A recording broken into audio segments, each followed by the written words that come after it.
What's up everyone, how are you all? Today we are back with another blazing Naruto story. What if Naruto x Seras Victoria? If you enjoy then please like, share and do comments.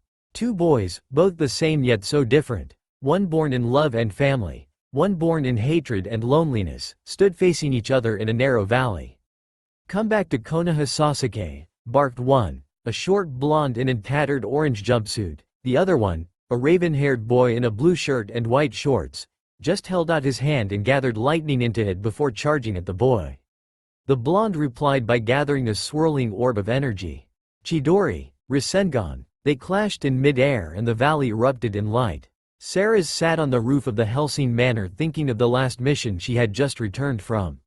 She had been sent to eliminate a rogue vampire, but when she and her master, the vampire Alucard, got there all they met were ghouls and a priest from the Vatican who had quickly incapacitated her.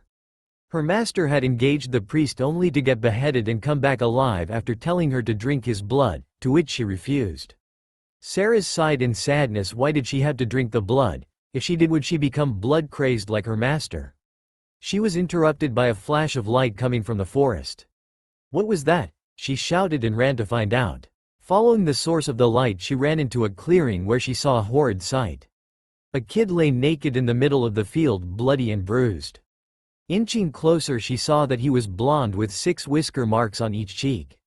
Kneeling down, she got a huge whiff of his blood that seemed to make her mouth water. Shaking her head to gain control herself, she looked for any other wounds, finding a nasty hole on his chest, next to his heart. I failed, he whispered, shocking Seras, who quickly got an idea. What? Oh, never mind. Do you want to live? She asked. The boy nodded. Are you sure? What I'm about to do will bind you to my will. Your old life will be over. She asked again, to which the boy nodded. Leaning down, she bit into his collarbone. The boy opened his eyes and let out a scream of pain, before fainting.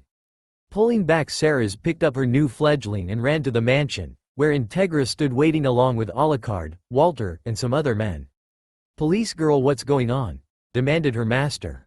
I found this boy in the forest and saved him, she said. You turned him? Integra demanded. Seras nodded. And what, pray tell me, were the extent of his injuries? Multiple stab wounds, a hole in his chest, and multiple bruises. She explained. Integra nodded and ushered her in. When they were in, they immediately put the boy on a medical bed and carted him down to Seras's room. There they discussed what to do. If he poses a threat, he will be immediately destroyed, ordered Integra, to which Seras nodded. When he awakes, he will serve Hellsing and you will give him all the instruction needed, understood? Yes, sir. Naruto awoke in a dark room filled with fancy furniture. Looking around, he only thought one thing. Where the fuck was he? Getting out of bed, he went to grab his clothes only to find them gone. Suddenly the door opened and in came a man in his 80s wearing a white shirt with a brown jacket carrying a tray. The man noticed Naruto and smiled. Ah, you're awake, I see, good. I'll go fetch Sir Integra and the others. Who are you? Came Naruto's reply. Where are my clothes? I am Walter C. Dorna's butler and servant to the Hellsing family. I've taken the liberty to retrieve some new clothes for you since you were found in the nude. Walter explained, producing a pair of black trousers and white shirt. What? Naruto screamed with a blush before quickly putting on the offered clothing. After he got them on, he was led upstairs to a large office where a woman that almost looked like Tsunade except younger, brighter hair, and had glasses, sat behind a large brown desk with the woman from last night and a man in a charcoal suit, leather riding boots, a red cravat, and a long red duster. So you're the boy Seras turned? Asked the Tsunade lookalike. I'm Integra Winget's Hellsing. The woman who saved you is Seras Victoria and this is Alucard. I am Naruto Uzumaki, ninja of the Hidden Leaf Village. He greeted. Integra raised an eyebrow. An assassin? She asked wearily. Naruto nodded. When we're hired to do that, otherwise we protect convoys, merchants, princesses, but that's usually Chunin level missions. Genins like me have to pull weeds and do chores unless we get the higher level missions, he said before going into a whole explanation of his life. By the end, Integra was rubbing her temples in frustration. So let me get this straight. You are a low-level ninja who was transported here to an obviously other world when you somehow created a portal during your fight with your traitor of a teammate? She asked, to which Naruto nodded before asking, but what did you mean Sears changed me? Well, Naruto, in this world there are creatures called vampires, who drink the blood of other living beings. When you were found you were fatally injured, so in order to save you Seras had to turn you into a vampire. Now you are being forced to fight as a vampire for Hellsing doing what we do. Killing bad vampires. Excuse me, I need some time alone. With that he left. Seras looked at the door with a worried expression. Do you think he'll be okay? She asked Integra sighed in exhaustion. I don't know, go check on him if you are so worried. She said. Seras nodded and ran off in pursuit of her fledgling. Integra was getting Naruto's sleeping arrangement set up when she was suddenly hit by Naruto's aura. Her eyes widened and she suddenly felt her heart tear in two. That aura, she whispered. Walter nodded. The aura of a pure soul suffering. He said in sadness. Alucard couldn't help but agree. With Seras. Seras has finally caught up with Naruto to find him curled up crying like mad while whispering, I failed, I'm a monster. I'm alone. Seras walked over to him and wrapped him in a hug.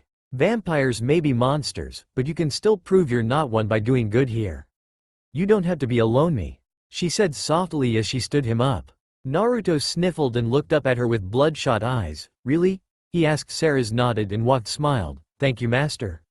He whispered before running to catch up only to realize something. Why walk when you could ride a summon? Master, come here please, he shouted. Seras reappeared. What is it? She asked in an annoyed tone. A grin formed on his face as he drew some blood and go through hand signs, summoning jutsu. I wouldn't put him in a separate room, said Alucard. They were currently discussing Naruto's sleeping arrangements. Why? Asked Integra. Let's just say, if I know the police girl, you might want to prepare a wedding ceremony. Explained Alucard. Any other conversation was cut off by a loud scream. The trio looked out the window to see a massive toad in a vest sitting there with two certain blondes on its head. Integra sighed. Whatever this was, it would mean a lot of paperwork. Naruto smiled as he helped Seras off Gamabunta. It was just too funny to listen to her scream. Looking at the frog boss he smiled. Thanks boss Toad. Nice to see you. Could you tell Ero-sensei that I'm alive? He asked. The giant frog smiled. Of course Squirt. I'll try to see if I can get him to come here and train ya. Can't have my summoners weak now can I? The toad laughed and disappeared. Naruto looked at Seras who immediately smacked him on the back of the head. Ow, what the fuck? He yelled only to get hit in the head again. Don't curse, Seras yelled. Come on, I'm sure Integra wants to finish the previous conversation. She finished as she dragged a pouting Naruto inside. Once they returned to the office, Naruto was scared stiff. Integra and Seras were looking at him in frustration while Alucard was staring at him hungrily. What the hell was that? Shouted Integra. Naruto looked at her sheepishly. That was Gamabunta, the boss of the Toad summons. He said, what use are frogs? Asked Alucard. Naruto fumed. This guy had audacity to question the Toad's power and call them frogs. They can spit oil to cause giant flaming tornadoes, squash your opponents, and they have Sage Mode. The Toads are awesome, he exclaimed in excitement. Integra sighed. Who is Ero-sensei? She asked. Just then there was a poof of smoke and a white-haired man in a red jacket, fishnet shirt, and horned helmet popped in the room. The man looked around till he saw Naruto. Naruto. There you are, what's going on? Never mind, come on, we're going home. He yelled until he saw Seras. A perverted smile came on his face. And who are you, my lovely?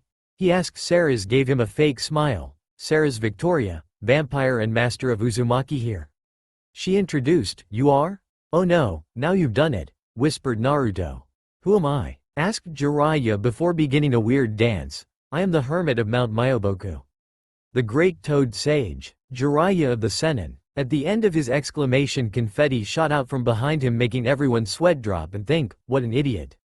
After he finished, Jiraiya faced Naruto. Enough dilly-dallying, Naruto, come on, Tsunade's worried sick. He ordered as he attempted to take Naruto away. I can't, I died, screamed Naruto. Jiraiya just kept going.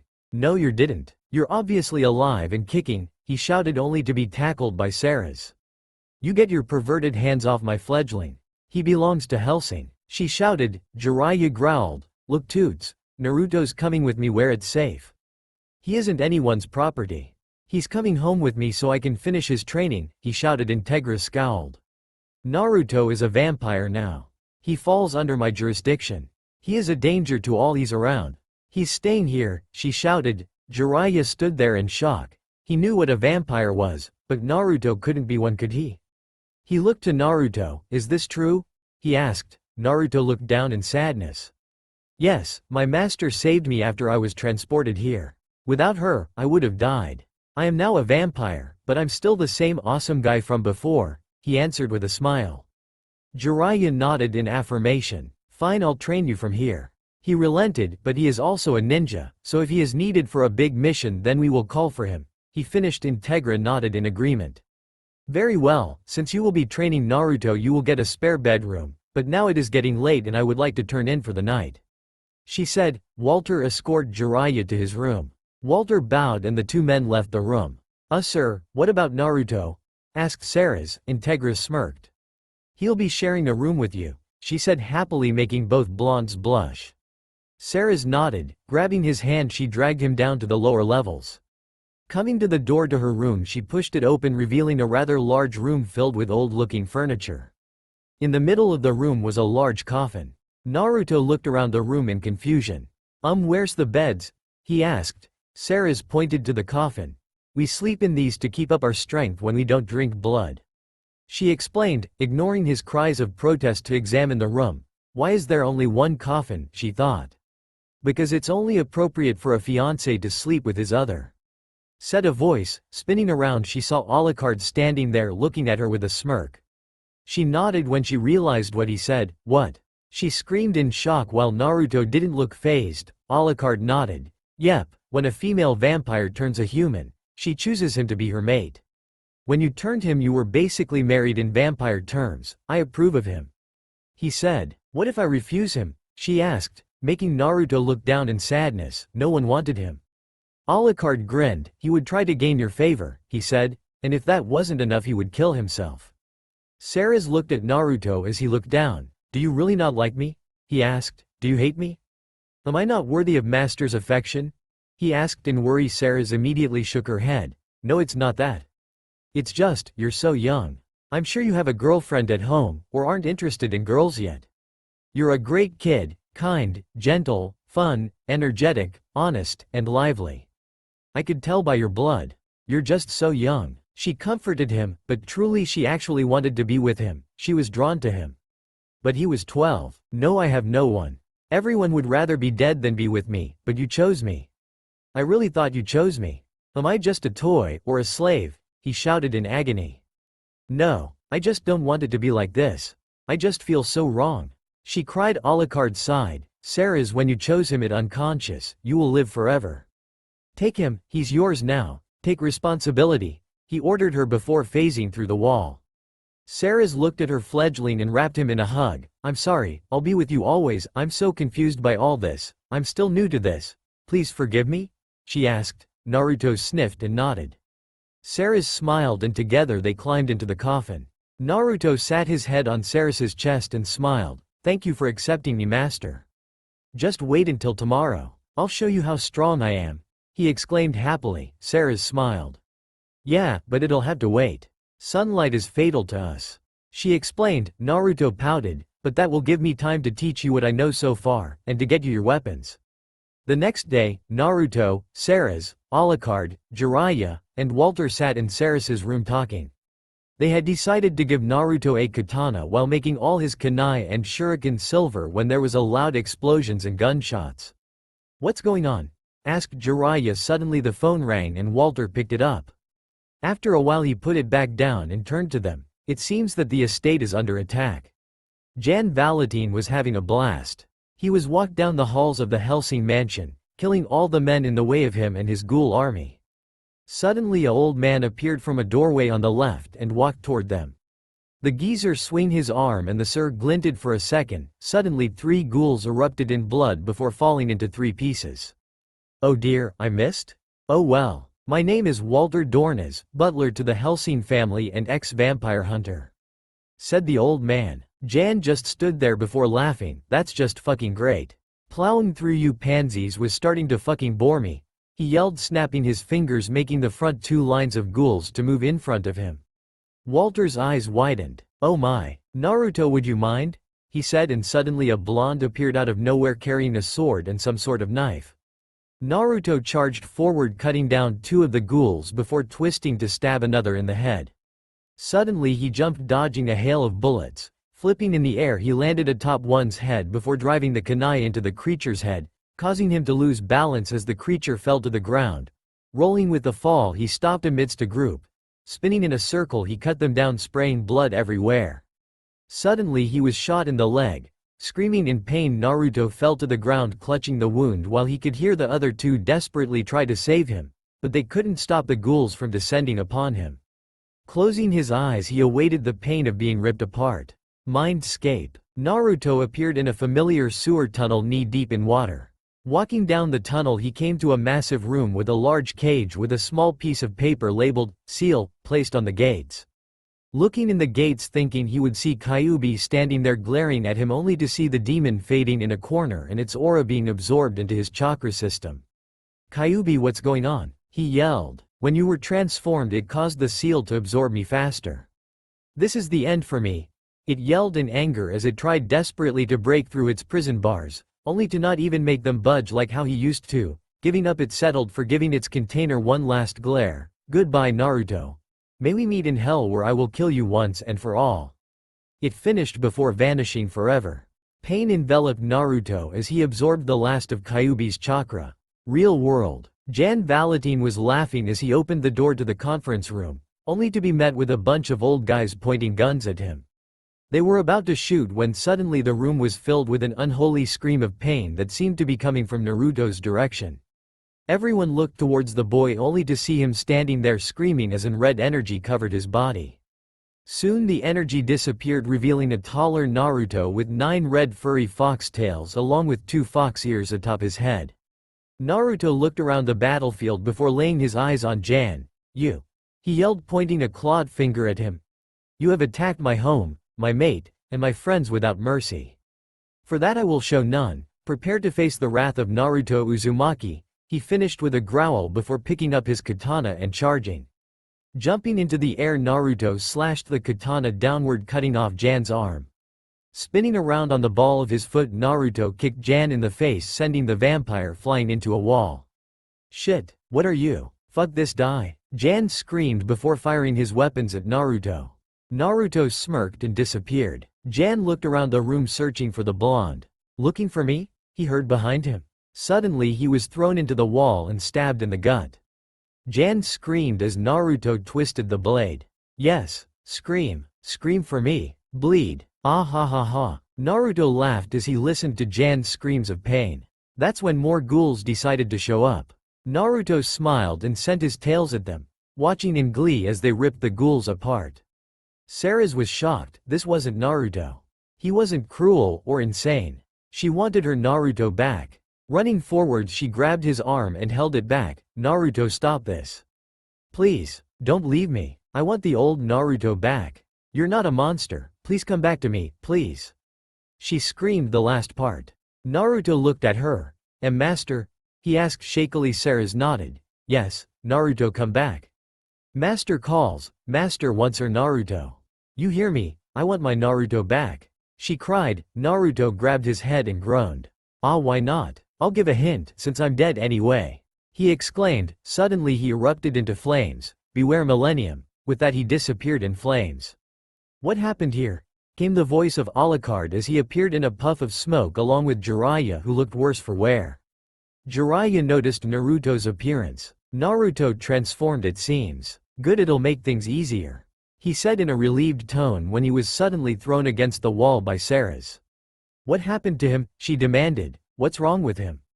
"Nothing," assured Jiraiya, waving his hands in front of him. "He's just absorbed the Kyuubi," he said. Everyone who knew of Naruto's burden. What does that mean?" demanded Sir Island Sr. Integra sighed. "The boy once held a great demon in his gut, but now he has absorbed the beast and taken its power," she explained. She smiled. "It seems that in this dark moment a light has been found."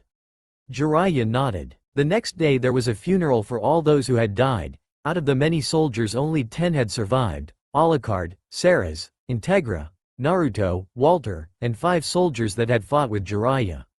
Naruto stood next to Seras as they watched their dead comrades be buried. Naruto looked down in sadness. Why did they have to die? He whispered, first the old man, then the soldiers he was supposed to fight side by side with. Seras placed a hand on his shoulder just as Jiraiya came walking up to them. Naruto. Naruto looked up at his sensei. Yes? Integra wants you in her office right away. He said. Naruto nodded and they all walked away towards Integra's office. Sir Integra, you wanted to see us? Asked Naruto. Integra looked up from her paperwork and motioned for them to take a seat in the 3 chairs before her. Doing as asked, Naruto took a seat next to Seras. What's this all about, Ba-chan?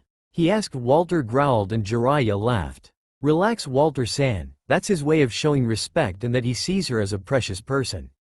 He explained. Integra shook her head. She had no idea what Naruto had just called her, but she didn't really care now, so she cleared her throat, gaining their attention once again. Now that I have your attention, I have some news, she said in a calm tone. What is it? Asked Seras. It seems that the members of the Round Table Conference didn't like the fact that I had a new unknown entity from the other world working for me. They convinced the queen to order Naruto to pledge allegiance to the crown in the form of a knighting. She said. So we all need to be there? Asked Alucard. Integra nodded and Seras squealed in delight. That means that I can take Naruto shopping, she shouted, and Naruto groaned. Integra sighed. Seras could be so blind.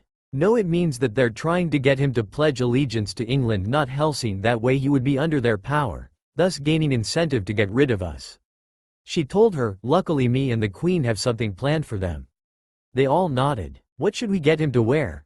Asked Walter. Integra smirked. A suit of armor, to signify our plan. Seras sighed as she stood before the doors of the palace. You ready? She asked the cloaked stranger next to her. The stranger didn't answer but opted to open the doors and walk in, where the Hellsing soldiers, Integra, the conference members, Walter, Jiraiya, and Alucard sat in chairs arranged on either side of a long aisle. Everyone turned towards them as they made their way down the aisle towards the altar, where an elderly lady sat in a large throne with. So you are the new member of Hellsing, the so-called demon. Come here, my boy, let me see you, she asked. Naruto complied and walked up to her before kneeling before her. He felt her hands grasp both cheeks as she examined him. Ah, you are unlike what I've been told. You are obvious a kind child, yet have suffered much, a terrible childhood, she said. Tell me, where is it your purpose in life? To protect my loved ones, my comrades and humanity, he said confidently. The lady smiled. I've heard that you are of another world.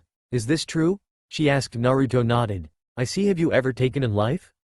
Only those who are evil and corrupt. What does that entail? They who take from the needy, the innocent, the weak, those who ruin all others' lives to satisfy their own desires, rapists, traitors, he explained. The queen nodded. Then do you, Naruto Uzumaki, pledge under the penalty of death, to protect this country as a knight in the service of the England and her territories? I will, he answered in a sincere voice. The queen smiled. Then I pronounce you Sir Naruto Uzumaki, champion of Hellsing, she said. Shed the cloak and show your true colors, she ordered. Naruto smiled and threw back the cloak, revealing silver chain mail under a plated chest piece, brown leather gloves, and a helmet that's front had a winged cross carved into it. Naruto has his tails out and waving in all their splendor. The men of Hellsing burst into applause and cheered. Naruto turned and walked to be with his friends. How was that? He asked in a hushed whisper as the queen went into a speech on how everyone had to work together to keep their home safe. Integra smirked as she glanced at the conference members' struggle crunch sneer, as they had just lost a large chance in gaining enough power to not need the Hellsing organization. Superb little one, she said with a smirk. Naruto and Seras were taking a stroll in the forest surrounding the Hellsing, with Seras hanging on his arm. He smirked as he looked up at the taller woman. Hey, do you want to go on a ride with me? He asked. Seras looked at him in confusion. What do you mean? She asked. He smirked before stepping away from her. Suddenly he was engulfed in flames. Naruto. No, she screamed, only for the flames to disappear, revealing a massive 9-tailed fox with wild unkempt orange fur, making it seem like its body was made of flames. The fox stared at her and smirked. What do y'all think? It asked in a deep rumbling voice. Seras stared at the fox in shock. Naruto? She asked cautiously. The fox nodded. It's me, so you want to or not? He asked. Seras nervously climbed atop his back and wrapped her arms around his neck. Naruto pulled back his lips in what seemed to be a grin. "Hold on tight," he shouted before shooting into the shadows. Seras held on tightly as everything became a blur as Naruto ran through the trees. Suddenly they stopped atop an open hill. Naruto transformed back into his human form. "How is it?" he asked in happiness. Seras whacked him. "Don't do that again," she barked. Naruto rubbed his head sheepishly. "Hey, sorry, just wanted to come here to relax and look at the stars," he said as he laid down in the grass. Looking up at her, he patted the spot next to him. Seras smiled at her fledgling mate and joined him. "Beautiful, aren't they?" he asked. Seras nodded as she watched the millions of stars in the sky.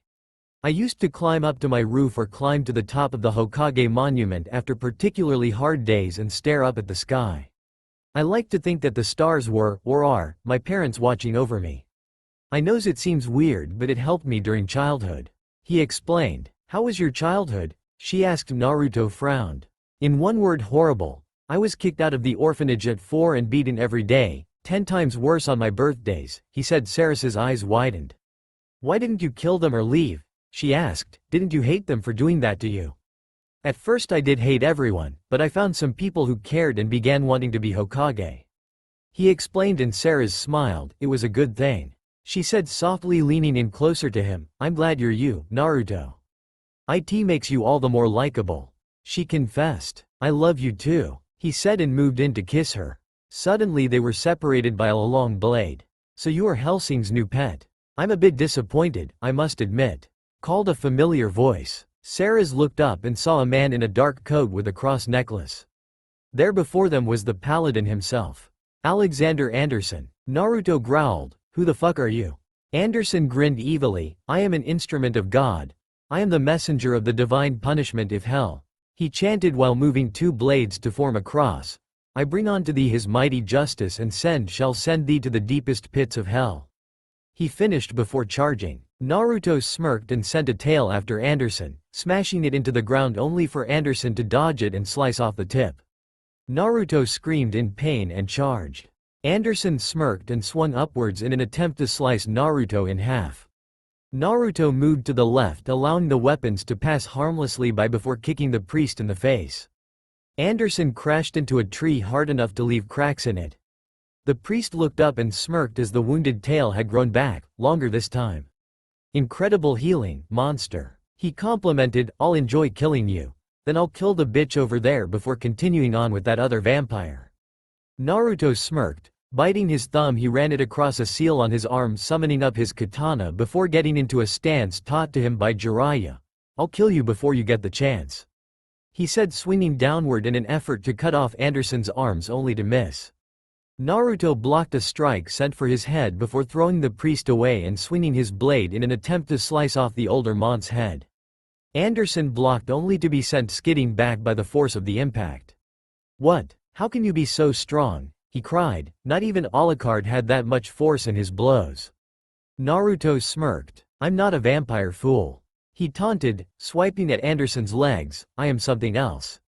Something worse." Anderson growled before countering with a strike to Naruto's gut.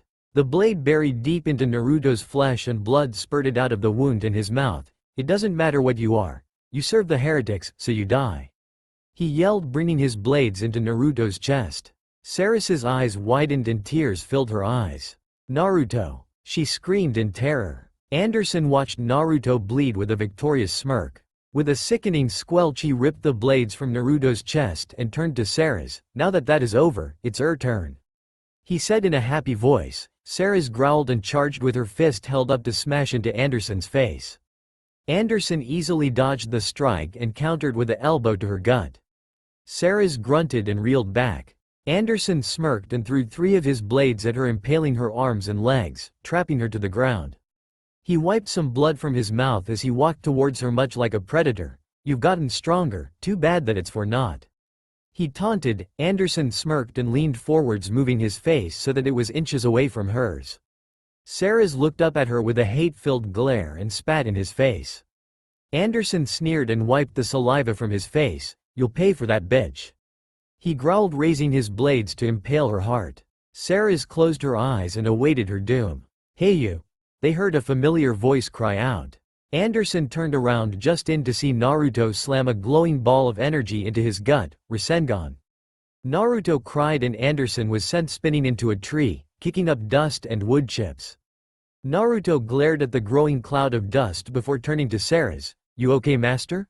he asked in worry. Seras looked at him and saw the stab wounds already healed, leaving only tears in his armor and shirt. "Naruto!" She cried in happiness and struggled to embrace her fledgling. Naruto dropped to her side and placed a finger to her lips. "Do not speak, conserve your energy," he whispered as he began removing the blades pinning her limbs. Suddenly they heard laughing coming from behind them. Turning, they saw Anderson standing there with a big hole in his stomach that was quickly closing. "Seras, go get Integra and Alucard," he yelled. Seras nodded and ran into the forest. Naruto watched her disappear before looking at the priest. "Impressive move there, Nosferatu bastard, but that little trick won't help you," he yelled, summoning up a vertex of papers that shot a volley of knives that pinned the sheets of paper to the trees and ground all around the hill. The papers glowed, showing strange writing before dimming. Seras groaned as she felt her power lower, but Naruto smirked. "You think those flimsy sheets of paper work on me?" he yelled, charging forward while focusing chakra around his blade. "Demon blade technique. 10,000 strikes," he cried. Suddenly he disappeared in a blur. Anderson screamed as gashes formed on his chest and fell unconscious. Naruto reappeared above of Anderson with his sword held above his head. "Die!" he cried, sending the blade down. Clang! Naruto's eyes widened as a woman with black hair wearing the same cloths as Anderson appeared and blocked the strike. Naruto growled. "Who the hell are you?" he growled. The woman looked up. "Yumi Takagi," she said in a creepy voice before slashing at Naruto's head. Naruto growled. "Why to defend this man? He tried killing us for nothing." Yumi growled. "Shut up, demon, you don't deserve to have peace." Naruto snarled and formed the tiger hand seal. Wind release. Great breakthrough. He exhaled, sending a fierce cyclone of wind that crashed into the nun, throwing her into the trees. Yumi growled and charged, swinging towards Naruto's exposed side. Naruto parried the blow and they erupted into a sword battle, slashing and stabbing at each other, both trying to land a hit on the other until they finally jumped back. Yumi glared at Naruto in hatred yet admiration. No one had ever stood up to her in a straight-up sword fight. She growled and charged. Naruto smirked and focused chakra into his fist. He waited until she was in range before shoving the fist into her gut. Yumi screamed and fell to her knees. She looked up at Naruto hatefully. "Go on, do it, kill me." "There'll be more," she yelled. Naruto shook his head. "No, killing you has no purpose," he said without emotion, turning away from her. Yumi stared at him before struggling to her feet. She limped towards Anderson's unconscious form, picked him up and disappeared. Naruto sat and waited for the others to appear. He didn't have to wait long, for 10 minutes later Integra showed up along with a battle-ready Seras, Walter, Alucard, and 10 of the wild geese mercs. Integra stepped forward. "Naruto, what happened? Where's Anderson?" she demanded. Naruto looked at her with a smile. "Fleeing," he said, shocking everyone. "You beat Anderson?" asked Walter with disbelief. Naruto nodded and began to recount the past events. By the end of his tale everyone was staring at him in shock. Suddenly Alucard started laughing hysterically. "You must be truly strong, Uzumaki, a true maelstrom. We should spar sometime," he exclaimed. Naruto smirked. "Hell yeah, old man. Just you wait, I'll beat you to a bloody pulp," he boasted, and the two shared a grin. Seras watched the exchange with a smile. "Naruto, how can you be so strong? How can you change people so much?" she thought fondly. Integra saw this and smiled. "The future is bright for Hellsing," she mused. "All right everyone, since there isn't any other threats in the area, we can go home. Let's move out." Time skip. It had been 3 months since the incident with Anderson and Yumi, and things had been going well for Naruto and Hellsing. Jiraiya had visited often, bringing jutsu and news. Naruto was delighted to hear that Gaara had been promoted to Case Cage and wished to see him, so as a reward for hard work, and a way to extend the hands of friendship across worlds. Integra had set up a date for the trip to Naruto's world in 3 months' time, and the day had finally come. "Ready guys?" called Jiraiya as he looked over the people coming.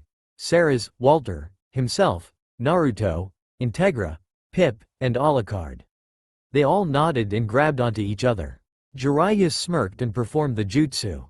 Smoke enveloped their V-zone and filled their noses. Naruto coughed and gagged, waving his hand in front of his nose before looking up, where he was greeted by the familiar sight of Konoha's gates. Nostalgia filled Naruto as they began their trek towards their gate. Oh man, I can't wait to get there. First things first, Ichiraku ramen, here I come, he shouted as they passed through the gates. Seras shook her head in embarrassment. You can't eat human food, only blood, Naruto, she said in a stained tone. Naruto smiled at her. Nope.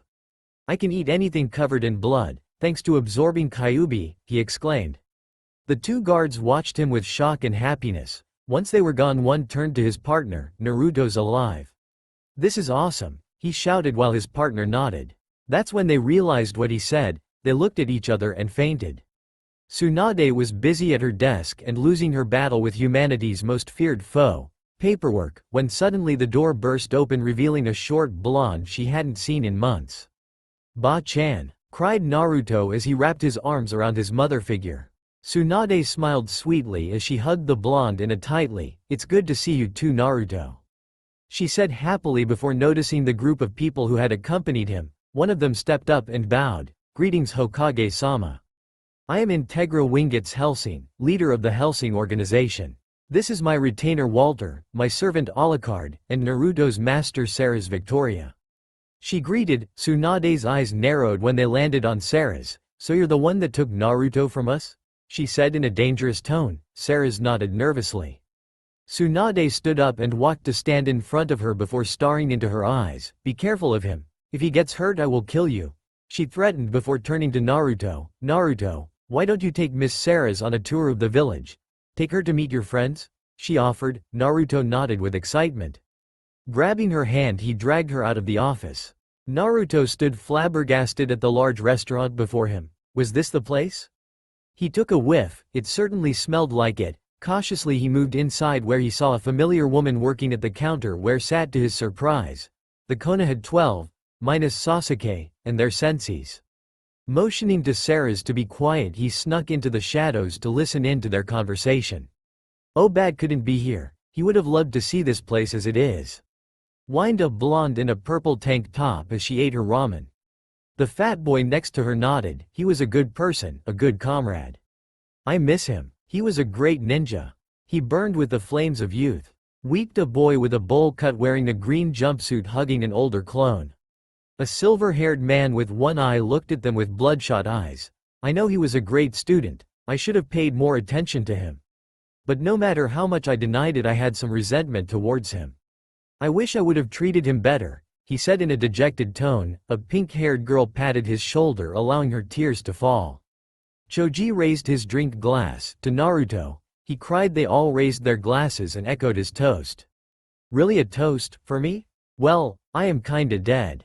They heard a familiar voice say. They all turned and saw their blonde friend standing there with a big goofy smile.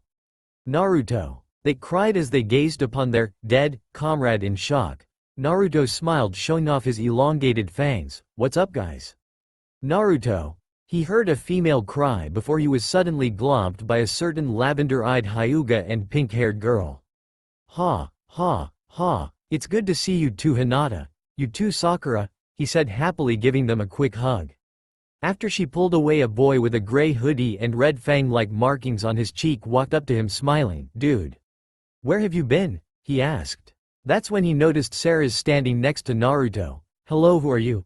He asked seductively. Seras smirked and wrapped her arms around Naruto. Kiba looked at them before his eyes widened. Naruto, is she your girlfriend? He asked in fear. If he had just hit on Naruto's girlfriend, he would have to face Naruto, who seemed to be emitting an aura that screamed, Alpha.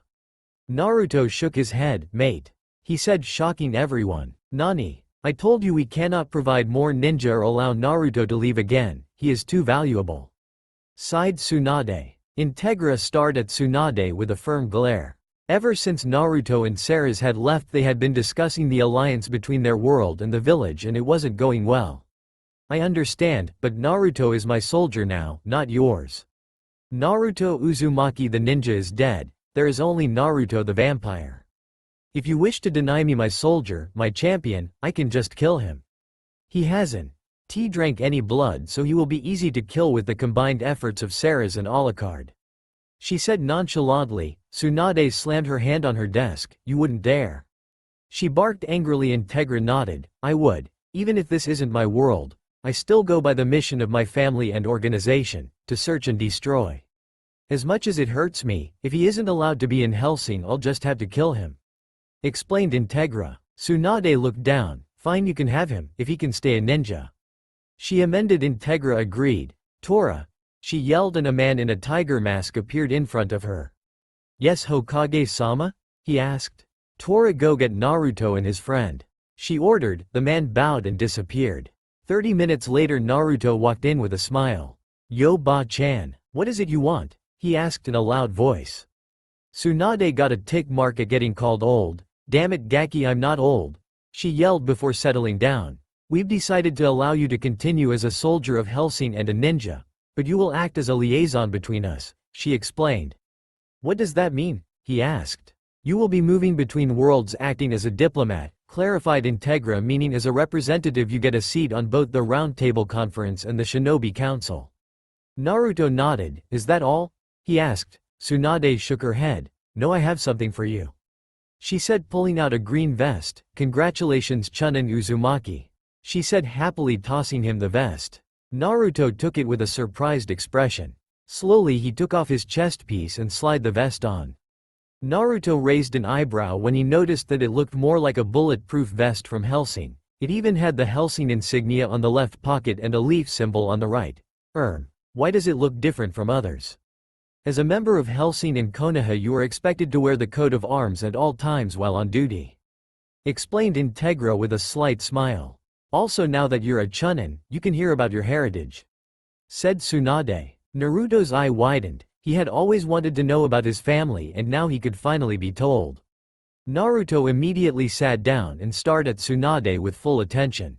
Tsunade sighed. "Naruto, your mother was Kushina Uzumaki. She originated from Uzushiogakure, the ninja village in the land of whirlpools that no longer exists." "What happened?" asked Integra. Tsunade sighed. "The ninja of Uzushiogakure were adept at fuinjutsu, or seals, and for that reason it was destroyed in the Second Shinobi World War. There were no survivors except Kushina and some others who have disappeared across the map," she said. Naruto looked down in sadness, but know that they did not give up. They fought to the last man, literally. It took 3 villages to take them down. At the end, only the Azukage was left standing, and he took out half of the army of 3,000 ninjas by himself, she said. Naruto smirked and puffed out his chest proudly. Alucard listened with interest and smiled. "True men," he commented in admiration. Naruto nodded in agreement before turning to Tsunade. "What about my father?" he asked. Tsunade sighed and pointed to the wall where the portraits of the past Hokages, particularly the 4th. Naruto stared at the picture before his eyes widened. "No," he thought, "it couldn't be." Naruto looked at the Hokage as tears built up in his eyes. "The F4th?" he asked. Tsunade nodded sadly.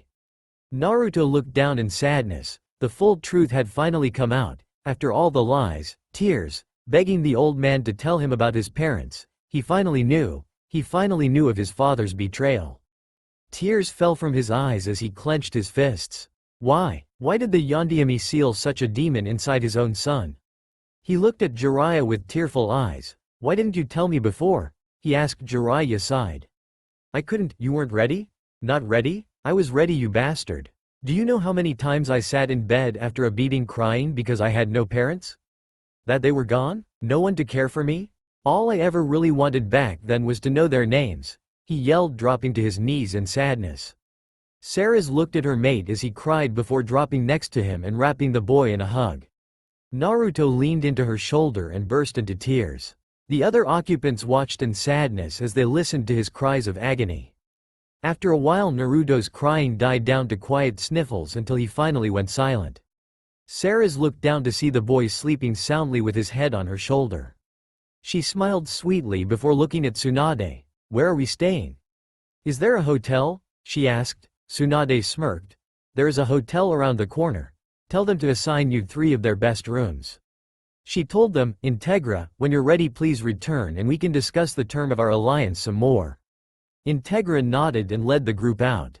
Tsunade waited until they were gone before falling back into her chair with a heavy sigh. Why does everything that has to do with Naruto have to be so complicated?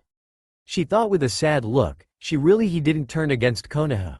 With him gaining the Kyuubi's power, it could spell disaster for Konoha if he began attacking them. She let another sigh. Time could only tell, but for now she had work to do. She glared at the pile of paperwork on her desk, willing it burn. 2 hours later, Naruto awoke to a white ceiling with a large chandelier hanging from the center. He groaned and sat up to see that he was in a large queen-sized bed in a large red velvet room with some very fancy-looking furniture. Where am I? He wondered. What happened? I see that you're awake, Master Naruto.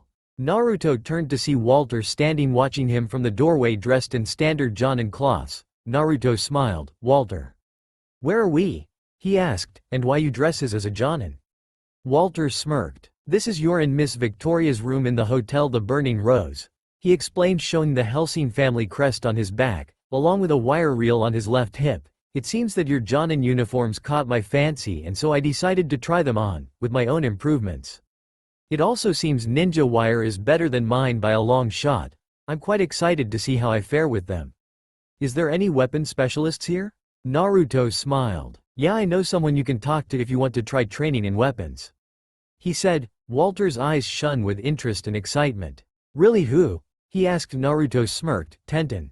You'll find her with her team at Training Ground 9. Make sure to get stronger, old man. We need you out there in the field. Walter chuckled. No, my field days are over.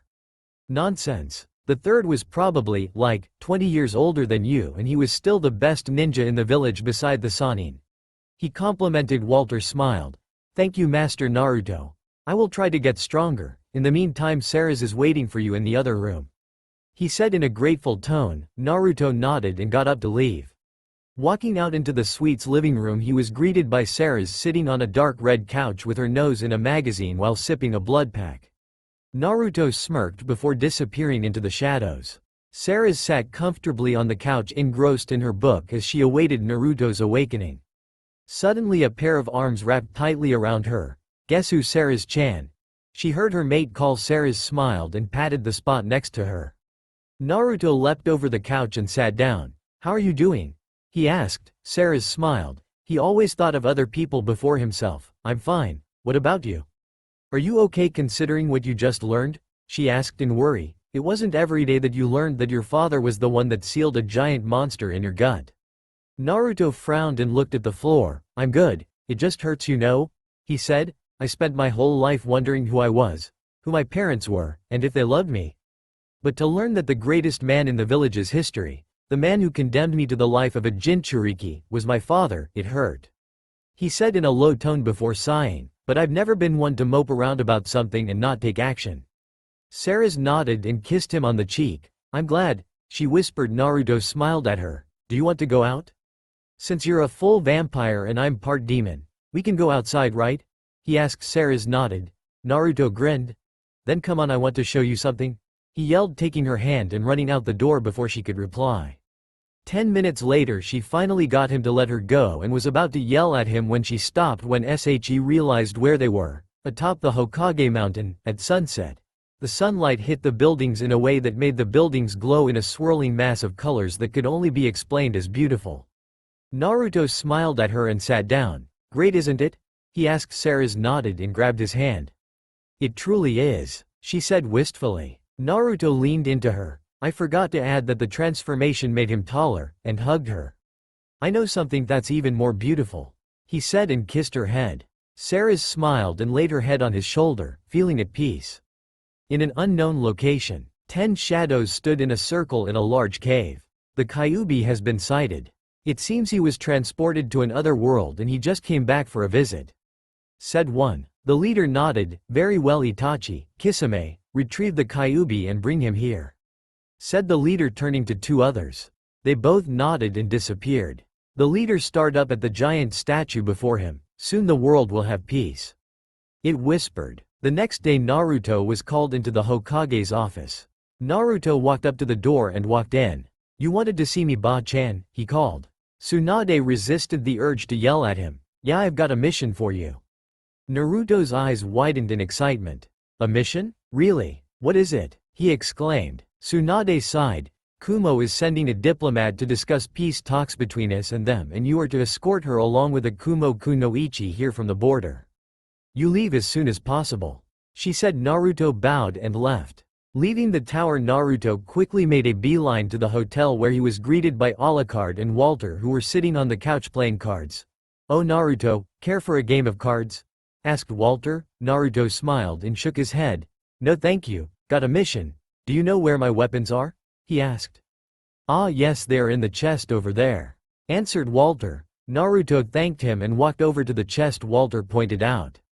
He opened it up and grabbed his stuff and some supplies before leaving. See ya guys, he yelled as he ran out the door. Walter waved in farewell before focusing back on his cards. He smirked and slammed them down. Beat that old friend, he shouted, only for Alucard to calmly place down a full house. Damn it, Walter is very passionate about cards. Naruto sped through the trees, enjoying the wind rushing against his face. Up ahead he could see the trees disappearing into empty plains. Dropping on the edge of the tree line, he sat down and waited. After a few hours he began to see 3 figures walking up the road towards him. One looked to be a massive, heavily built man with dark skin and pale blonde hair. He wore a standard Kumo Jonin outfit with a white headband and oval-shaped glasses. Next to him was a young blonde woman in a black and purple blouse and black pants. Around her arms and legs she wore bandages. The final member was yet another blonde woman in a very low-cut outfit with mesh underneath, a short skirt and red handguards, high boots, and what appears to be a modified Kumo flag jacket that covers her stomach only, similar to a girdle. Naruto stood up and stretched before waving. The man of the group waved back and led the group to Naruto. You Samui's and Yugito's escort, squirt? He asked in a deep voice. Naruto nodded. Hi, I am Naruto Uzumaki at your service. He greeted but realized what the older man said. I'm not a squirt, he yelled. The man laughed. Relax man, Killer B is just a joking. Isn't that right Yugito-chan? He rapped, turning to the girl next to him. Said woman just sighed. Excuse my friend here, he is just an idiot. I am Yugito and this is Samui, we're the ones you'll be escorting. She greeted. Naruto smiled and nodded. Hello, so you ready to get going? He asked. They both nodded and moved behind him. He looked to B and smiled. Don't worry, I'll take care of them, he said before disappearing into the forest. They continued forward until the sun was low and the sky was burning a fiery orange. Naruto stopped and turned to his 2 charges. Do you wish to rest? He asked, to which they nodded. Naruto nodded and began to set up his tent along with a small campfire. After he was finished he sat next to the fire and waited as they ate their rations. Yugito looked up from her meal and saw him not eating. Didn't you bring some food with you? She asked. Naruto nodded and pulled out a blood pack. I drink this, he said, making the 2 look at him in disgust once they realized what it was. Naruto laughed at their faces and smiled. Do not be afraid or disgusted, it is only natural for my kind, he explained before telling them of vampires. After the meal they decided to go to bed. Naruto snuggled into his tent and allowed himself to fall into blissful sleep full of dreams of Seras. The next day they were halfway through the land of hot water when Naruto suddenly signaled for them to stop. Yugito looked at him questionably. What is it? She asked. Naruto eyed the area wearily. Something isn't right, he said quietly. Suddenly he jumped back, narrowly avoiding 6 shuriken. He looked up to see 2 ninjas wearing Iwa Jonin outfits glaring down at them from a nearby spike. Look what we have here, Kane. A Konoha shinobi and some Kumo bitches, said one, a bald man with a scar running across his eye. His partner, a younger boy with black hair, laughed. Why don't we have some fun with them, Ronin, he said. Naruto swore and drew his katana. You 2 get out of here, he yelled just as the enemy shinobi threw a volley of kunai. The group split apart, dodging the projectiles. Naruto cursed and charged forwards. The one called Kane smirked. You go get those 2. I'll take care this twerp, he called as he drew a kunai knife. Naruto slashed in an upwards arc only for Kane to dodge and come in with a punch in Naruto's side. Naruto cursed and countered with a kick to the older man's knee. Kane cried out in pain and growled. You brat, take this earth style. Falling earth spears, he called out. Naruto cursed and jumped up, narrowly avoiding being skewered by the spikes of earth that erupted from beneath his feet. Naruto growled and charged forward, swinging his katana in an overhead arc. Kane smirked and blocked the blow, only to have his arm nearly broken under the force of the blow. Demon sword style. 10,000 strikes, shouted Naruto as his sword was surrounded by red chakra. Kane's eyes widened in fear as he was suddenly launched back. He spun around in the air before finally landing on the ground with a loud crash. Kane struggled to his feet and glared at Naruto. "You just got lucky, brat. Now face this fire style. Great fireball technique," he cried and sent a massive fireball towards the blonde boy. Naruto's eyes widened in surprise. "Oh crap," he whispered just as he was engulfed in flame. Kane smirked and was about to walk away when he was suddenly impaled in the chest by a massive red tail. He coughed up blood as Naruto appeared in front of him in his demon form. "Sweet dreams," mocked Naruto before ripping the Iwa nin apart. "Now to save the other two," he thought and sped off in their direction. Yugito swore as she dodged yet another punch from Ronin. Not long after they had left Naruto, they had entered Fire Country but were trapped by the other Iwa nin and they were getting their asses kicked. She cursed yet again as she dodged yet another volley of shuriken. She glared at the enemy nin in front of her. Ronin smirked. "Give up. You can't win," he mocked. Yugito growled and threw some kunio with explosive notes attached to them. Ronin simply disappeared before reappearing behind her. "You're too slow," he taunted, kicking her into a boulder. Her head smacked against the rock and her vision went dark. Samui saw her friend go down and growled, "You bastard," she yelled, forming hand seals, lightning style. "Electromagnetic murder," she cried, sending a bolt of lightning at him. Ronin smirked and dodged the attack. "Damn it," Samui cursed, "that was the last of my chakra." Ronin chuckled. "This is it for you, you've lost," he taunted, grabbing her by the throat only for him to be knocked away by a swipe of a red tail. The last thing Samui saw was Naruto's figure standing over her protectively with 9 tails swerving back and forth behind him. Ronin looked at him and growled, "So Kane was too weak to deal with a twerp like you? Well, it doesn't matter, you're dead anyway," he shouted, charging at Naruto. Naruto smirked and disappeared. Ronin stopped and looked around wearily. Suddenly he was knocked to the side by a tackle from Naruto. Ronin growled and threw several shuriken at the blonde only for them to be deflected by Naruto's tails. Naruto smirked, "You should give up. I'm way stronger than you. Get out while you can," he yelled. Ronin just snarled and formed hand seals, earth style.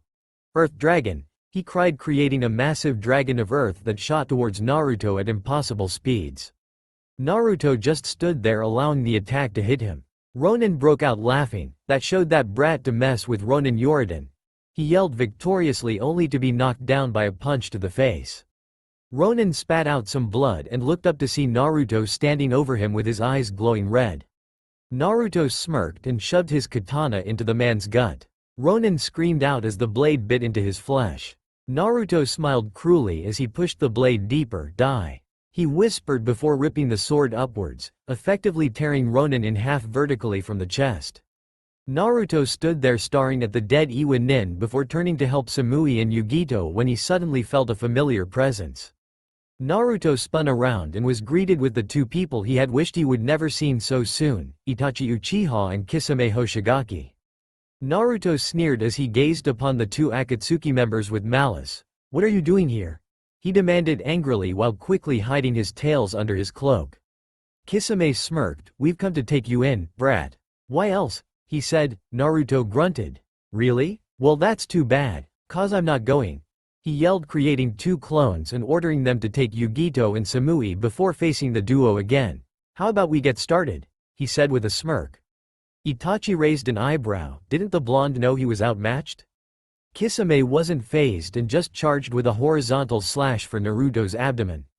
Naruto quickly deflected the blow and followed with an upward slash. Kisame lazily blocked the blow before countering by slashing at Naruto's exposed left side.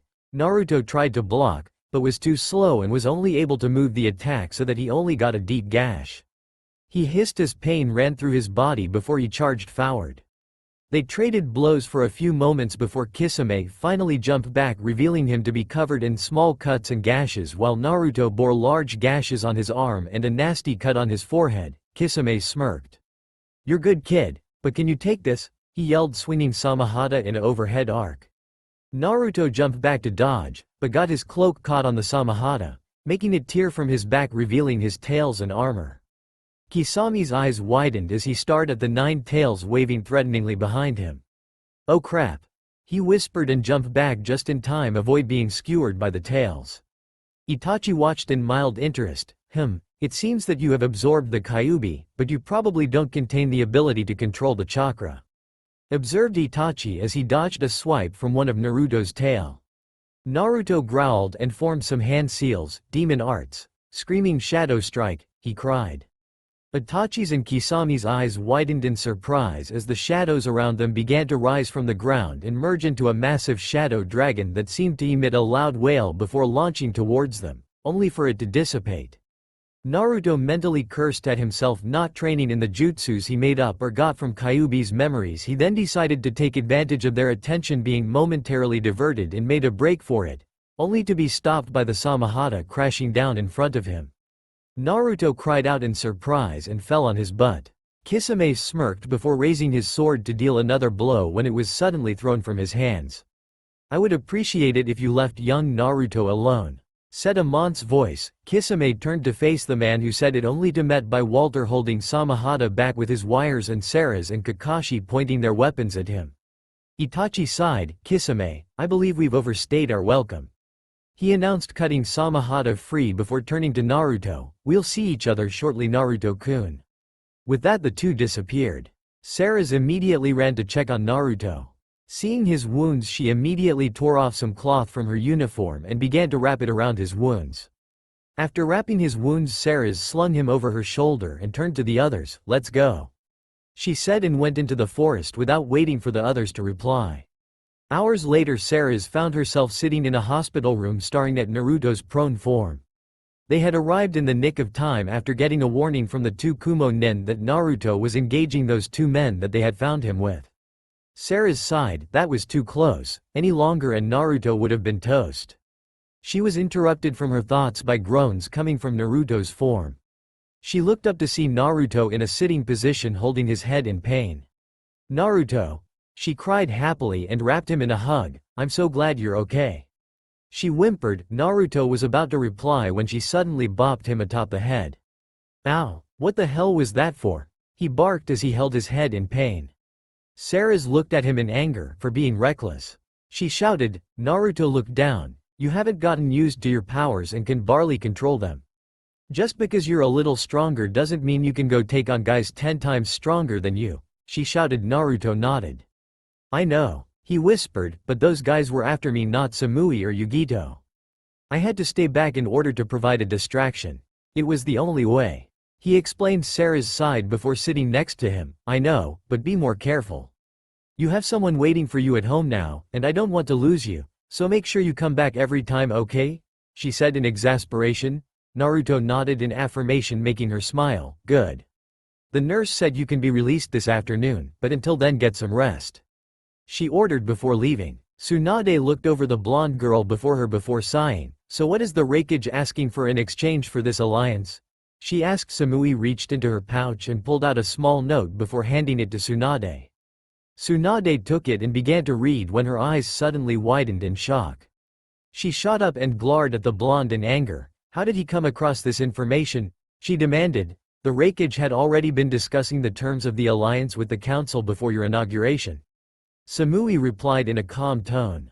Tsunade growled when suddenly she realized something and a mischievous smirk grew on her face.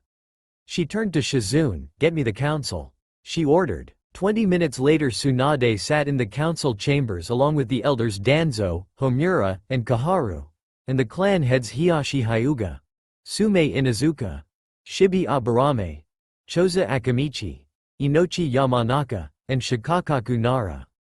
Everyone sat in silence as they stared at Tsunade in anticipation. Tsunade stood up and looked around the room. "Greetings, honorable council members. I've called you here to discuss a certain matter that has been brought to my attention," she announced. "It seems that you have overstepped your boundaries and been forging alliances behind my back." The council elders moved nervously in their seats. Kaharu stood up. "Tsunade, we needed to forge new alliances to make sure that the other villages don't attack us," he explained. Tsunade growled. "Don't give me that crap. If that was true, why did you need to make arranged marriages? Shibi stood up, it was logical.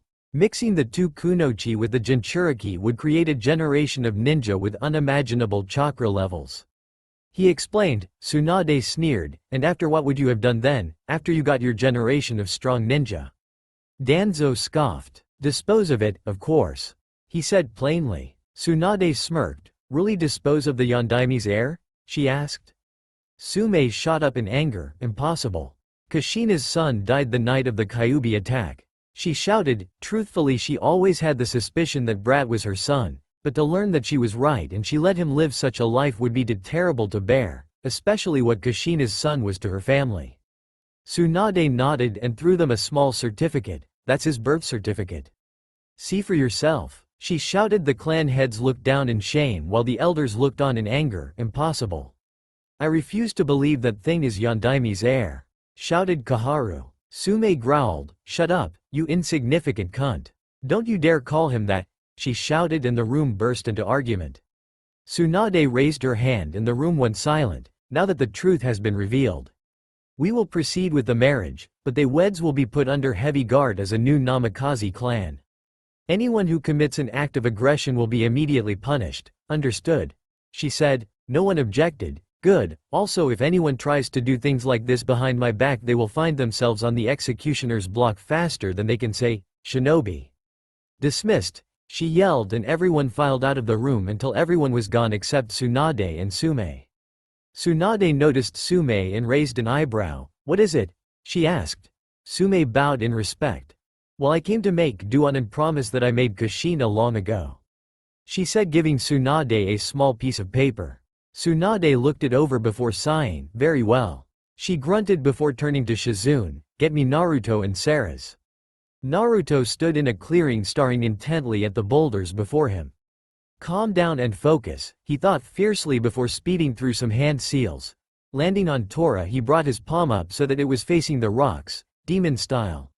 Arrow strike, he shouted, and his arm was surrounded by a red chakra that separated and formed 6 little arrows that shot forwards and struck the boulder, leaving 6 little gashes in the stone.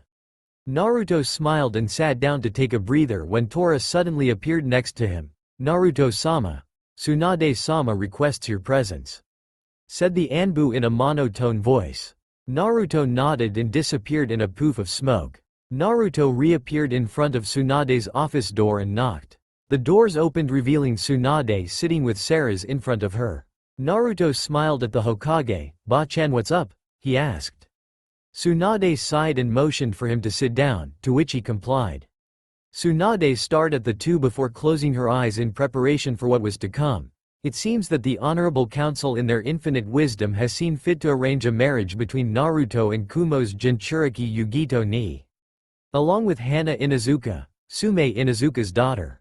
It seems that this was arranged by her and your mother, she said bluntly, shocking Seras and Naruto. Naruto shot up. What? But I'm married to Seras, he yelled in anger. How could they do this? How could his mother do this? Tsunade looked at him in sympathy. I know it's not what you want, but if you don't do it you'll risk insulting Kumo and ruining our chances of an alliance, she explained. Naruto looked down in defeat. Seras patted his back comfortingly. How could they put this onto him? She thought sadly. It's just the way it is, police girl, she heard her master tell her through their mental link. She looked at Tsunade. Anything else? She asked. Tsunade nodded. No. You can go, she said. Seras nodded and led Naruto out of the room. How could they do this? He whispered in despair as they walked through the streets of Konoha.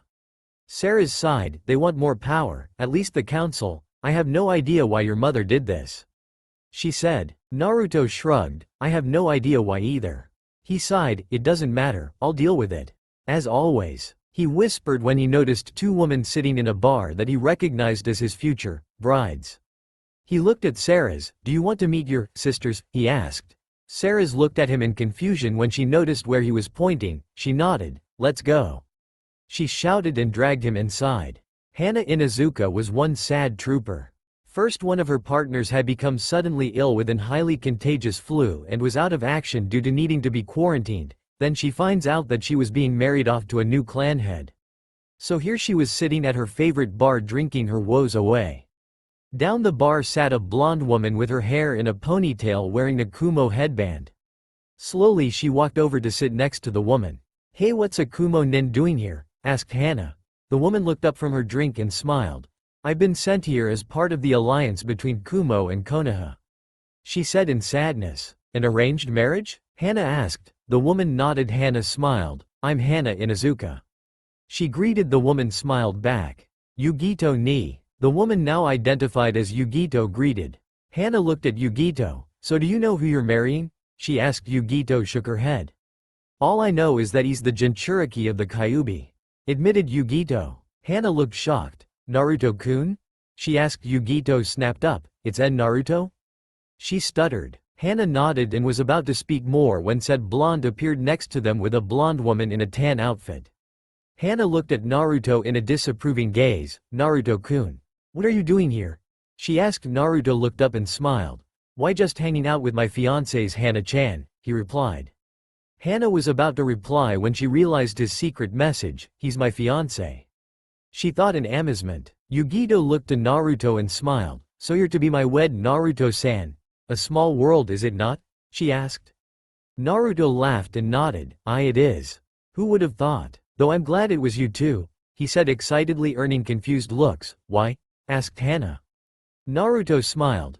"Truth be told, I used to have a small crush on you, Hana. You were really nice to me when I was younger and see me as me, not Kyuubi. And Yugito, you are a Jinchuriki, so you understand my suffering," he explained. They both nodded.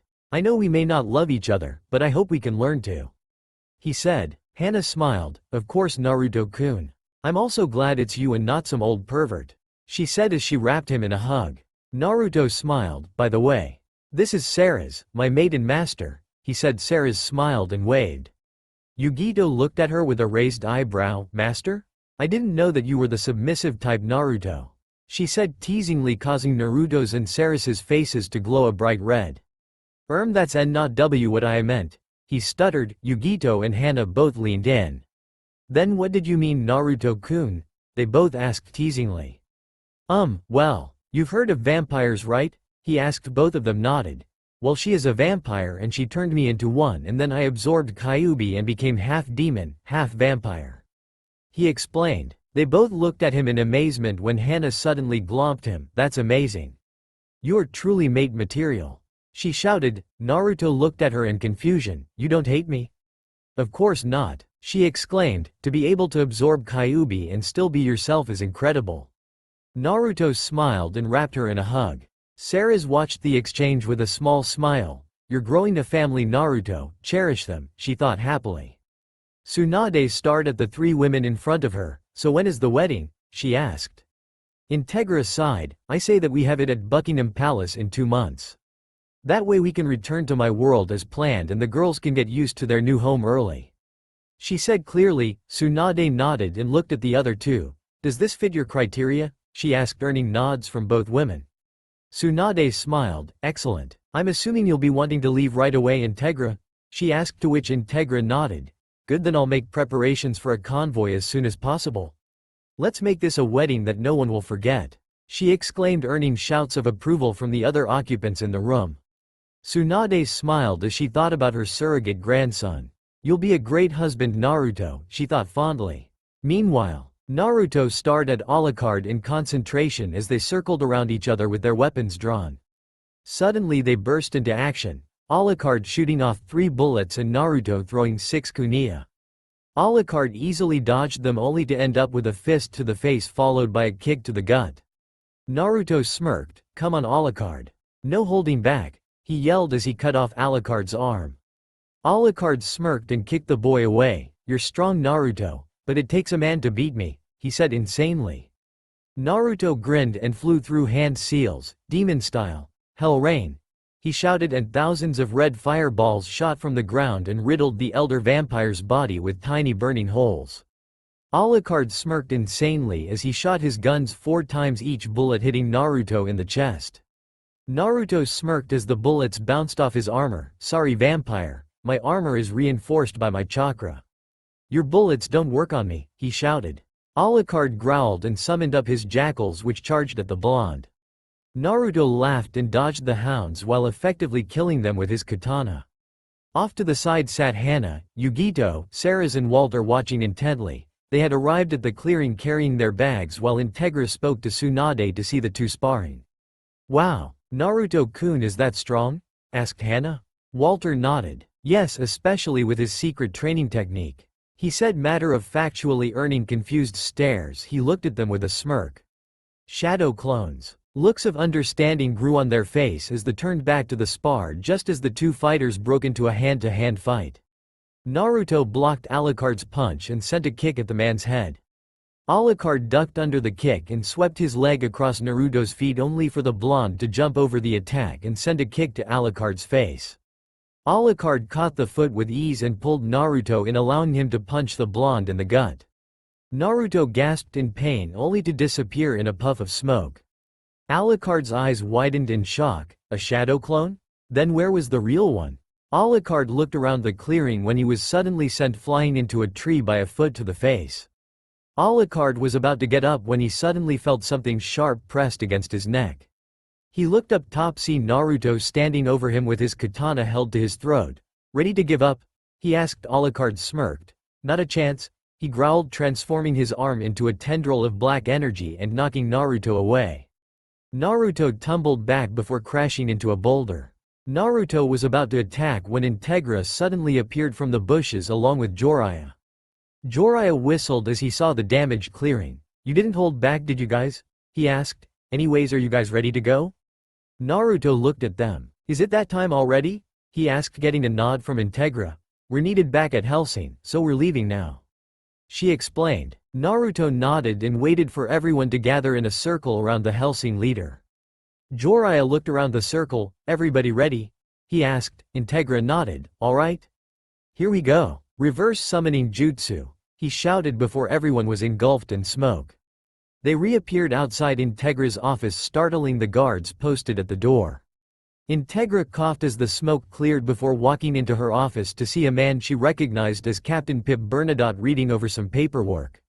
The Frenchman looked up and smiled. "Ah, Lady Integra, it is good to see you. I have the utmost pleasure in announcing that there has been little vampire activity," he proclaimed, giving her the stack of papers.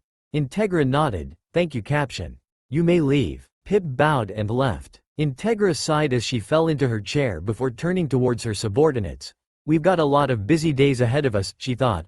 "First THNGS first, Yugito's and Hana's sleeping arrangements. Since you are Naruto's fiancés, you will be sleeping in the same room. Is that acceptable?" Both girls nodded. "Good, then Naruto, Seras, take them to your room so they can get situated. Then you can do what you wish until I need you." Everyone nodded and left, except for Walter, of course. Once the room was emptied, Integra let out a heavy sigh before turning in for the night. "Here we are," announced Seras as she opened the door to their room. Hana and Yugito looked inside to see. "You already know how the room looks, so I'm going to skip the details." Two single-person beds placed on either side of a large coffin. Hana looked at it in confusion. "Why is there a coffin in here?" she asked. Seras and Naruto chuckled. "That's where we sleep. Since we're vampires, we have to sleep in a coffin to help keep our strength up when we go long periods without drinking blood," she said. The kunoichi nodded in understanding. Naruto smiled. "So why don't you guys get comfortable and we can go out for a stroll, alright?" he asked, getting nods from the girls. As soon as they were done packing, Naruto led them outside.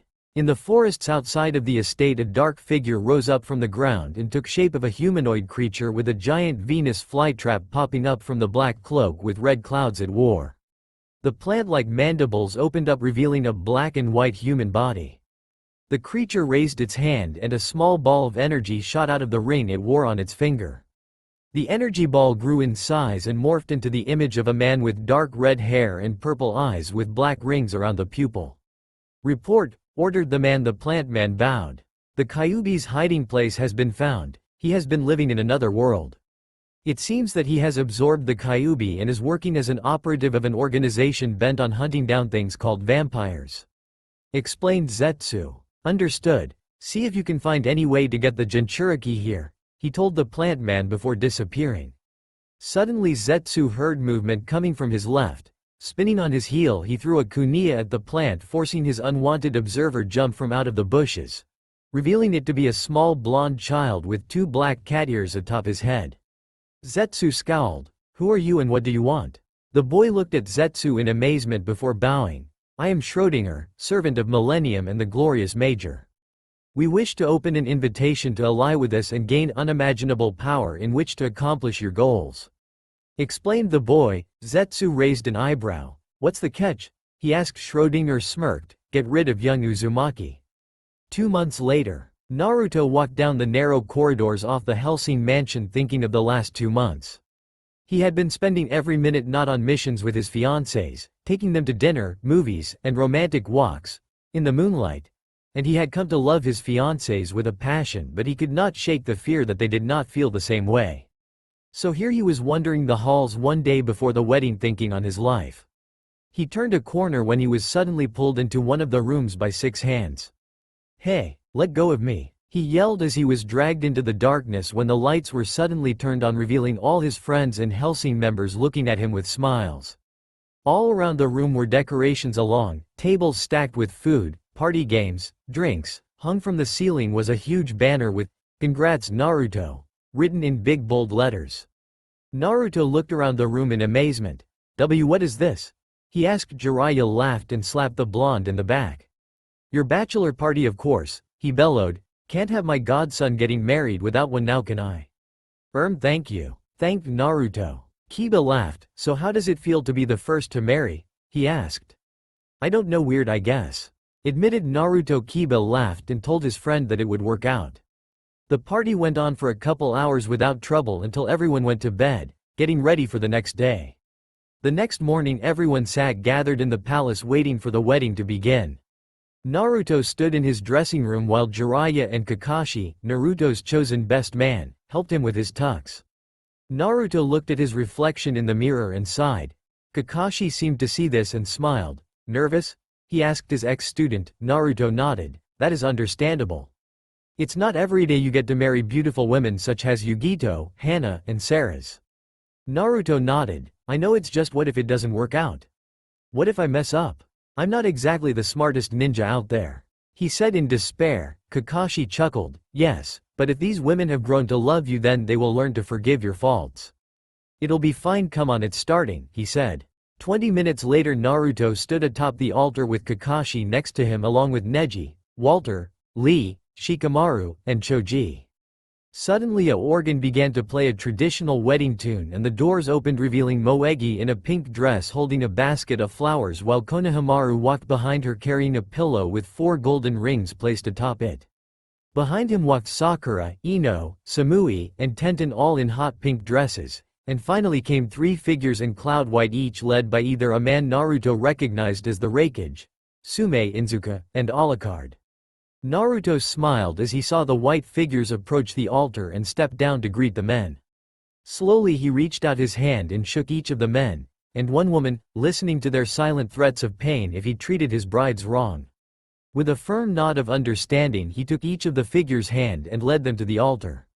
The minister looked up. "Dearly beloved, we are gathered together here in the sight of God, and in the face of this company, to join together this man and this woman in holy matrimony, which is an honorable estate, instituted of God, signifying unto us the mystical union that is betwixt Christ and his church, which holy estate Christ adorned and beautified with his presence and first miracle that he wrought in Cana of Galilee, and is commended of St. Paul to be honorable among all men, and therefore is not by any to be entered into unadvisedly or lightly, but reverently, discreetly, advisedly, soberly, and in the fear of God.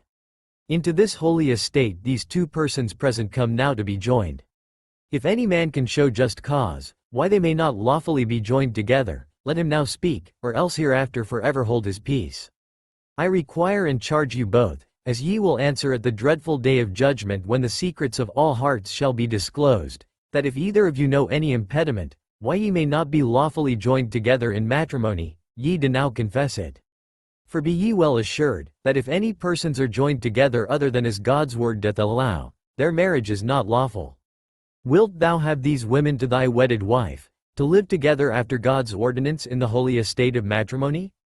Wilt thou love her, comfort her, honor, and keep her in sickness and in health, and, forsaking all others, keep thee only unto her, so long as ye both shall live.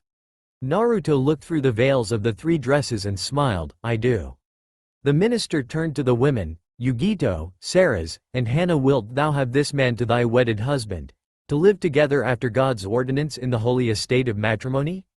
Wilt thou love him, comfort him, honor, and keep him in sickness and in health, and, forsaking all others, keep thee only unto him, so long as ye both shall live? I do, they chorused. Naruto smiled and took 3 of the rings and took the women's hand. With that they pronounced their vows. After they finished, the minister smiled to them, then I pronounce you man and wives. You may kiss the bride. With that Naruto lifted the veils and kissed his new brides while the audience applauded. After the ceremony, servants filed into the room and pulled out tables and food. Soon Naruto was sitting at a large table with his newest wives on either side, while Seras sat on the other side of Hana. All around them the wedding guests mingled and conversed. On either side of him sat his new wives, except Seras, who didn't really count since she was kinda already his wife. Suddenly Kakashi stood up. Attention. Can I have everyone's attention? He called as the conversation ceased and everyone turned to face the one-eyed ninja. Kakashi I smiled. I would like to say a few words. He announced, turning to Naruto. Hello everybody, my name is Kakashi Hitaki and I was Naruto's Genin sensei. Now first, on behalf of the brides and groom, I would like to thank you all for coming on this special day for Hana, Yugito, Seras, and Naruto, and I would also like to thank you for the wonderful wedding gifts. Also thank you to Lady Tsunade, Lord Raikage, and Sir Hellsing for setting up this wonderful party. Naruto grew up in poverty in our village. He was a hated child, beaten, abused, and shunned. But he did not let that stop him from becoming a ninja to protect the village. Now I'm sure you're wondering why. Why would he want to protect the very people who tried to harm him? I'll tell you why. Because he wanted to be better. He wanted to show them not through hurting them but by protecting them. By protecting them he was proving that he was no demon or monster, but a boy who wanted to be acknowledged as a human. So Naruto trained and trained, failing the academy 3 times, but graduating when he stopped a traitor from stealing our village's most dangerous secrets. So I got him as a genin. He was brash, idiotic, hyper, and a brat. I am ashamed to say that I chalked him out as a failure and didn't try to teach him, missing out on the growth of what he is now. A year later here he is a proud chunin, a husband, and a true friend to those he cares about. Now I know nothing about Yugito except that she is a great ninja. But Hana is just like her mother, brash, tough, yet wise and kind to her allies. Now Seras, I only met her for a couple days, but could see that she was a good woman and an excellent match for Naruto. So here's to a healthy and happy relationship, you 3. He finished raising his glass, followed by everyone in the audience. Just as they were about to continue with the festivities, the doors were blasted open, smoke spilling into the room. Ninjas got ready for battle, grabbing anything that could be used as weapons. Suddenly from the cloud burst men in black military uniforms with red clouds on the chest. Naruto's eyes widened before jumping from his seat, his hands blurring through hand seals. Wind style. Windblade. He cried, swinging his arm in an horizontal arc, sending a wave of razor-sharp wind shooting towards 2 of the attackers. The unknown attackers dodged the attack before pulling out long curved swords and slashing at Naruto. Said blonde quickly jumped back and kicked one in the face before ducking under the other's next strike and punching his gut. Naruto jumped back only to lunge forward, driving his claws into the closest one, burying his fingers into its chest. The attacker screamed out in pain before disintegrating. Naruto stared at the fallen pile of ash in amazement, only to be knocked back by a kick to the face. Naruto flew through the air and crashed into a nearby table. Naruto spit out some blood as he stared at the second attacker. Lucky shot, demon style. Shadow Kraken. He cried. Suddenly 6 tentacles rose from the man's shadow and wrapped around the foolish attacker before dragging the screaming man into a gaping beak of a massive creature made from his shadow. Naruto watched as the man was swallowed up by his own shadow before looking around and saw Kakashi fighting off 3 foes at once. Naruto flashed through some hand seals and cried, "Wind style. Great breakthrough." He sucked in a mouthful of air and breathed out, summoning a whirlwind barreling into 2 of Kakashi's assailants and distracting the third one long enough for Kakashi to stab him in the neck. Suddenly the man looked at Kakashi with a sadistic smirk. "That hurt," he taunted, making Naruto's eyes widen. "Everyone stab them in the heart or the head. They're vampires, so just stabbing their necks won't kill them. He yelled as he stabbed his tail into the man's chest. Kakashi looked up and saw Naruto standing there with his hand held out to help him up. Thanks, said Kakashi. Naruto chuckled. No time for thanks, we've got some scum to kill. I know, glorious isn't it? Said a voice. They turned to see Alucard and Walter standing next to them armed with their weapons. Naruto laughed. Yes, it is Master Alucard. It is. He yelled, beheading yet another vampire when he was suddenly kicked to the ground. Looking up, he saw 3 of the enemy vampires standing over him with their weapons raised to deal the final blows. Naruto tensed and got ready for the imminent pain, when the vampire's head suddenly exploded. Naruto looked up and saw his fiancés looking extremely pissed, with Seras holding a smoking Harkonnen while Hana and Yugito held pistols obviously filled with silver ammunition. You bastards, whispered Hana. Ruined, mumbled Yugito. Growled Seras. Naruto groaned in fear. Shit, they're mad. Wedding. They each roared before letting loose all hell upon the enemy with their weapons while laughing insanely. Don't ever ruin something like a vampiress's or a kunoichi's wedding, mumbled Alucard sagely as they heard the girls continue their slaughter. The men present all nodded in fearful agreement while the women shared happy smiles just as they heard a bunch of girly man screams. Integra, Tsunade, Gaara, and the Raikage, sat in Integra's office while Jiraiya and Walter stood off to the side. It had been only 3 hours since the attack and they had already gotten some troubling news concerning the attackers. So you're saying they were AIM shinobi? Shouted in disbelief. Integra nodded sadly. Yes, this is an AIM headband, is it not? She asked, giving him the headband with the rain symbol carved into it. Tsunade shook her head. This is not good. This means that Akatsuki has vampires on their side, a whole village maybe. She whispered, getting a nod from Integra. There are also rumors of true vampires joining Millennium. This makes it imperative that Hellsing makes a sufficient standing in your world as well as ours to oppose this threat. That is why I am sending Naruto as a commander of the new Hellsing. She explained. Excellent, we will start sending some ninjas here to help you here. Said This is troubling that these two forces have come together. The future is dark indeed. Muttered Gaara, getting nods from his fellow leaders. Naruto was in his room lying on his new coffin bed that Jiraiya had gotten him as a wedding gift. In his arms he held each of his new wives as they cuddled. I'm lucky to have you guys, he said to them, planting a kiss on each of their heads. Seras smiled at him. And us you, she said, but there is something we would like to ask you. Naruto looked at her. Yes? How would you like one more wife? She asked. Naruto looked up. Depends. Are they just looking for power? Do they care for me? He asked. Hana nodded. Who are they? Temari. Naruto raised an eyebrow. But isn't she already going out with Shikamaru? He asked. Hana shook her head. Temari broke up with Shikamaru a month ago. So she's free and has had an eye for you because she admires you and likes you, especially after how much you've done for her brother. She explained. Naruto nodded. I'll take her on some dates and see how it goes from there, he told them. Suddenly the door opened, revealing Integra followed by the cages. Lady Integra, what is it? Naruto asked, sitting up. It seems the enemy is getting bolder and has teamed up with your Akatsuki and are laying siege on your world. As is Hellsing's mission, we must destroy this threat to the crown and her allies immediately. I'm sending you as the new commander of the new Hellsing base we shall be setting up in Konoha. There you will then aid in the war against the new vampire Akatsuki and Millennium. Once all enemy forces are destroyed, come back and I will issue new orders. From now on the 3 cages are your commanding officers and you will do as they say, understood? Naruto nodded. Integra smiled and patted his shoulder. Get packed, commander. She ordered. You leave in 3 hours. Good luck. Naruto stood in front of a large Japanese-style gate to the new Hellsing compound. Next to him stood his new wives, Tsunade, Jiraiya, and 50 volunteers from England. Naruto sighed and walked up to the gate. Drawing some blood from his thumb, he ran it across the gate seal. There were sounds of gears and the doors slid open, revealing a wide stone path leading to a large mansion that you could barely see over the giant trees that littered the yard. Naruto smiled and looked to his companions. It's perfect, he exclaimed. Tsunade smiled. I'm glad you like it, Naruto, she said as they walked through the entrance into a massive chamber with a marble staircase. On the first floor is the training room, kitchen, dining room, guest rooms, and storage rooms. On the second is the sleeping quarters for the soldiers, armory, and infirmary. On the third is the main living quarters for the head family along with an library, office, and conference room.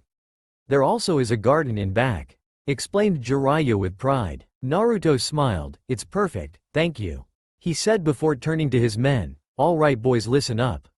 From now on you represent Hellsing, the Queen, and Konoha, so you will behave like civilized adults and listen to all orders given to you by either me or the Hokage.